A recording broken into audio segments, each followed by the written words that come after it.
नमस्कार, आप देख रहे हैं यूपी मांगे उत्तर। मैं हूं कुंदन जमैर। लोकसभा चुनाव जैसे जैसे नजदीक आ रहे हैं, मुद्दे और बयान खूब उछाले जा रहे हैं। आजकल यूपी की सियासत में पश्चिमी यूपी को अलग किए जाने का मुद्दा गर्म है। यह मुद्दा कल केंद्रीय मंत्री संजीव बालियान ने उठाया, लेकिन मांग उठी आज ही कड़ा ऐतराज भी सामने आ गया, वो भी बीजेपी के अंदर से ही। बीजेपी के फायर ब्रांड नेता संगीत सोम ने पश्चिमी यूपी को अलग करने की मांग को सिरे से खारिज कर दिया। उन्होंने सीधे सीधे संजीव बालियान को निशाने पर ले लिया। संगीत सोम ने बड़ा बयान देते हुए कहा कि अगर पश्चिमी यूपी राज्य बना तो यहां मिनी पाकिस्तान बन जाएगा। आखिर संगीत सोम ऐसा क्यों डर दिखा रहे हैं, इसकी वजह क्या है, और सबसे बड़ा सवाल, कितने ही राज्य अलग बनते हैं? क्या डेमोग्राफी बदलने से पाकिस्तान या मिनी पाकिस्तान बन जाते हैं? अपने मेहमानों से चर्चा करें, उससे पहले आपको एक रिपोर्ट दिखाते हैं।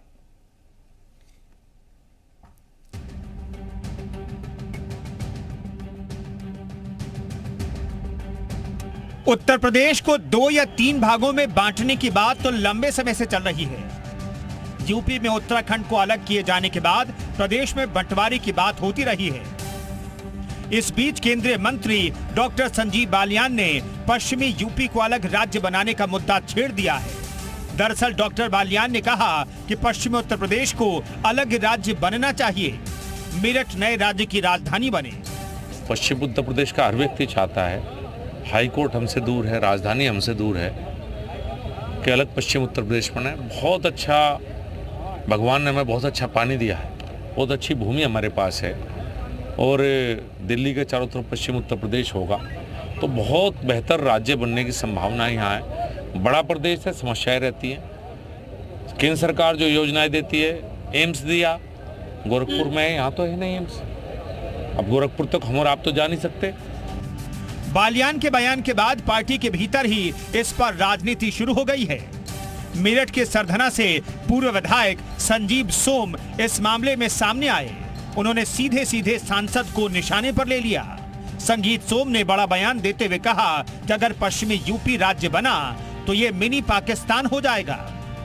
और हम उसके बावजूद बात करें कि हम पश्चिमी उत्तर प्रदेश अलग बना दे, वो बना दे। अरे पश्चिमी उत्तर प्रदेश बनाने से पहले हमें सोचना तो चाहिए कि हम क्या बोल रहे हैं। पश्चिमी उत्तर प्रदेश बनने का मतलब है मिनी पाकिस्तान बनना। राजनीतिक जानकारों का कहना है कि संजीव बालियान और पश्चिमी यूपी में बीजेपी के कई बड़े नेता अपनी कमजोर होती पकड़ को मजबूत बनाने में जुटे हैं। रालोद को पश्चिमी उत्तर प्रदेश में मजबूत पकड़ बनाने का वो कोई मौका देना नहीं चाहते।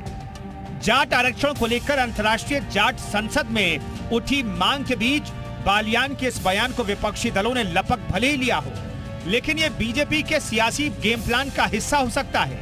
किसान आंदोलन के बाद से विपक्षी दलों की तरफ से वेस्ट यूपी में बीजेपी को चोट पहुंचाने की कोशिश लगातार जारी है। पार्टी भी जानती है कि जाट मुस्लिम समीकरण लोकसभा चुनाव में उनकी उम्मीदों पर पानी फेर सकते हैं। संजीव बालियान और संगीत सोम का आमने सामने आना भी शायद वेस्ट यूपी को साधने की रणनीति का हिस्सा हो। ब्यूरो रिपोर्ट, जी मीडिया। तो यूपी के बंटवारे में मिनी पाकिस्तान वाला डर आखिर क्यों दिखाया जा रहा है, और आखिर ये डर वाकई में क्यों है, इसके पीछे कोई वजह है भी या नहीं, ये हम समझने की कोशिश करेंगे। इससे जुड़े हुए कुछ सवाल हैं, ये हम आपके सामने रखना चाहते हैं। संगीत सोम ने पश्चिमी यूपी को अलग करने पर सवाल क्यों उठाए, ये बड़ा सवाल है, क्योंकि एक ही दल से 2 तरह की आवाज उठी है। आखिर संगीत सोम मिनी पाकिस्तान का भय क्यों दिखा रहे हैं, क्या इसके पीछे कोई ठोस वजह है? आजादी के बाद पश्चिमी यूपी की डेमोग्राफी कितनी बदली है, यह भी जानना बेहद जरूरी है। क्या पश्चिमी यूपी में बढ़ती मुस्लिम आबादी चिंता का विषय है, और क्या सिर्फ यही एक कारण है कि पश्चिमी उत्तर प्रदेश को आप अलग राज्य नहीं बना सकते? हालांकि सरकार की तरफ से कोई मंशा नहीं, बीजेपी की तरफ से कोई मंशा नहीं है ऐसी, लेकिन ये बातें क्यों थी? क्या वाकई में पश्चिमी यूपी को अलग करने की जरूरत है? अपने आप में बड़ा सवाल है। क्या आप जो एम्स की बातें कही जा रही, राजधानी की बातें कही जा रही कि दूर है एम्स और राजधानी दूर है, क्या सिर्फ ये एक वजह हो सकती है? क्या पश्चिमी यूपी को अलग को लेकर के बीजेपी नेताओं में द्वंद्व है? ये भी अपने आप में बड़ा सवाल है। क्या कंफ्यूजन है? बीजेपी नेताओं के अंदर इस मसले को लेकर के। शमसी आजाद हमारे साथ नेता बीजेपी के मौजूद हैं, उनसे बातचीत करेंगे। विवेक पांडे हमारे साथ नेता समाजवादी पार्टी के मौजूद हैं। राज शर्मा प्रवक्ता कांग्रेस के मौजूद हैं। रोहित अग्रवाल प्रवक्ता आरएलडी के मौजूद हैं। जैनेन्द्र अर्कवंशी जी हमारे साथ प्रवक्ता एसबीएसपी के मौजूद हैं और डॉक्टर संदीप श्रीवास्तव राजनीतिक विश्लेषक मौजूद हैं। तमाम मेहमानों का बहुत बहुत स्वागत है। पहला सवाल शमसी आजाद, एक ही पार्टी से दो तरह की आवाज उभर करके सामने आ रही है। सरकार का स्टैंड तो साफ है कि ऐसी कोई मंशा नहीं है, लेकिन यह मांग क्यों उठ रही है और मांग को जिस तरीके से खारिज की जा रही है उसके बारे में बताइए। धन्यवाद आपका और पैनल में बैठे हुए सभी लोगों का नमस्कार सर। आज के इस डिबेट को मुद्दा बनाने के लिए और हम लोगों को मेहमान बनाकर अपनी अपनी पार्टी और की नीति और उनकी बातों को जनता तक पहुंचाने के लिए।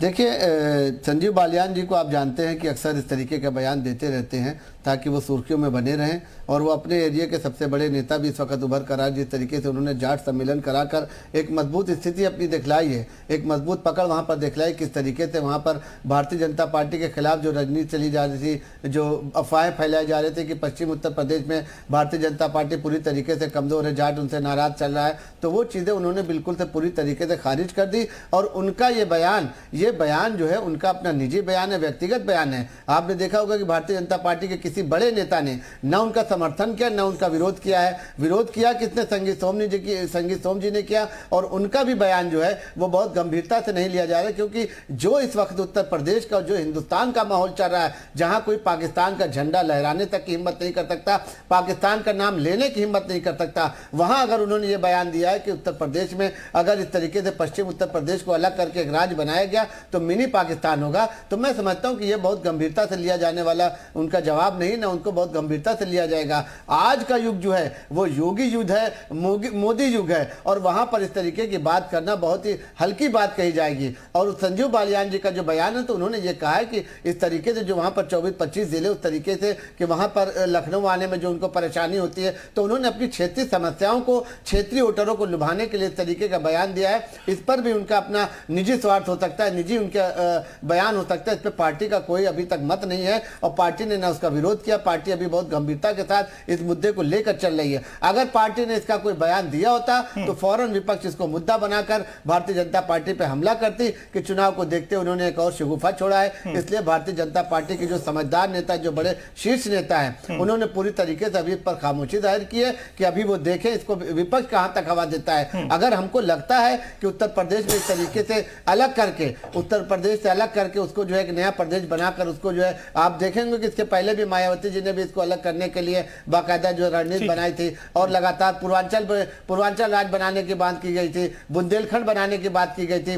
पश्चिम उत्तर प्रदेश जो है, जो उत्तर प्रदेश का है, वो जीडीपी का सबसे बड़ा हिस्सा जो 51% से ज्यादा जो वहां पर जीडीपी जो उत्तर प्रदेश को वहां से राज्य कर के रूप में वो अर्जित होती है। तो उत्तर प्रदेश हमारे ख्याल से कभी नहीं चाहेगा कि उसको अलग कर उसको जो है तो अलग से राज्य बनाया जाए। इसलिए अभी तक जो है शीर्ष नेता जो है वहां पर पूरी तरीके से खामोशी बनाए हैं, और वो देख रहे हैं कि अगर जनता की मांग हुई, जनता ने अगर चाहा और उनके लिए अनुकूल स्थिति रही, ठीक है शमसी साहब, मैं आता हूं। बिल्कुल करेगी, अन्यथा बिल्कुल। विवेक पांडे साहब, उत्तर प्रदेश के विभाजन का विरोधी रही है समाजवादी पार्टी, लेकिन अभी पश्चिम उत्तर प्रदेश की जो डिमांड हुई है कि पश्चिम उत्तर प्रदेश का अलग राज्य बना देना चाहिए, इस पर समाजवादी पार्टी का स्टैंड दरअसल क्या है? और संगीत सोम अगर ये कह रहे हैं, ये डिमांड कर रहे हैं, तो आप इसे किस तौर पर देखते हैं? देखिए, मैं तो ये जानता हूं कि भाजपा पूरी तरह से कंफ्यूज है। भाजपा और भाजपा के नेता पूरी तरीके से कंफ्यूज है। भाजपा का कोई स्टैंड क्लियर नहीं है। जी। वास्तविकता यह है कि आगामी चुनाव को लेकर के भाजपा के नेता सियासी उठापटक में लगे हैं कि किन मुद्दों को लेकर के जनता के बीच में जाए। जब मुद्दे ना बचे तो राज्य को ही बांटने की बात कवायद कर डाली।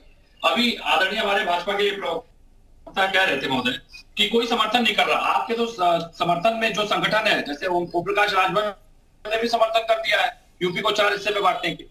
मैं ये कहता हूं कि आप किसी भी प्रदेश को बांटने की कवायद छोड़िए। जब आपने उत्तराखंड को यूपी से अलग किया था, तो जो चुनौतियां थी, जिन चुनौतियों के लिए उत्तराखंड को अलग किया गया, क्या उत्तराखंड ने उन चुनौतियों पर विजय पा लिया था? अगर इसका जवाब हाँ है, तब तो आप इस पर बात कर सकते हैं, अन्यथा ये सिर्फ एक चुनावी जुमला है। क्योंकि भाजपा के पास जनता के बीच जाने के लिए कोई मुद्दे नहीं है, तो कभी ये नामकरण करते हैं, कभी ये राज्य को बांटने की बात करते हैं, कभी अलग पश्चिमी यूपी की बात करते हैं। हाँ, मैं एक बात से जरूर सहमत हूं कि अगर हाईकोर्ट की एक बेंच वहां पे अगर स्थापित की जाती है, तो वहां के जो न्याय के लिए पीड़ित है, जो सीट को इलाहाबाद हाईकोर्ट आना पड़ता है, बिल्कुल। यकीनन उनके लिए थोड़ा बहुत ये सहूलियत वाली बात हो सकती है, लेकिन उत्तर प्रदेश का बंटवारा कहीं ना कहीं मुद्दों पे बंटवारा है, ये मुद्दों का बंटवारा है। सरकार आपकी है, केंद्र में आपकी है, राज्य में आपकी है। अगर पश्चिमी उत्तर प्रदेश को आप मिनी पाकिस्तान कह रहे हैं तो इसका मतलब है कि आप पश्चिमी उत्तर प्रदेश में हिंदुओं को डरा के रखना चाहते हैं। आप उनको ये डर का एहसास दिला रहे हैं कि भाई हमको ही वोट दो वरना ये मिनी पाकिस्तान, और पाकिस्तान कैसे बन जाएगा भारत, आप बताइए। कितनी गिरी हुई सोच है, सोचिए संगीत सोम जैसे नेताओं। पाकिस्तान की तुलना पश्चिमी यूपी से कर दी। जाट गुज्जर पश्चिमी यूपी के जो बेचारे सेना में और न जाने कैसी कैसी सेवाओं में उनके बच्चे हैं, यहाँ पे कि हरित क्रांति की बात होती है। बताइए, सबसे बड़ी बात है कि पश्चिमी यूपी में किसान आंदोलन में इन्होंने किसानों के बीच जो फजीयत कराई है, ठीक है, पश्चिम इनसे नाराज बैठा है। ठीक है विवेक पांडे।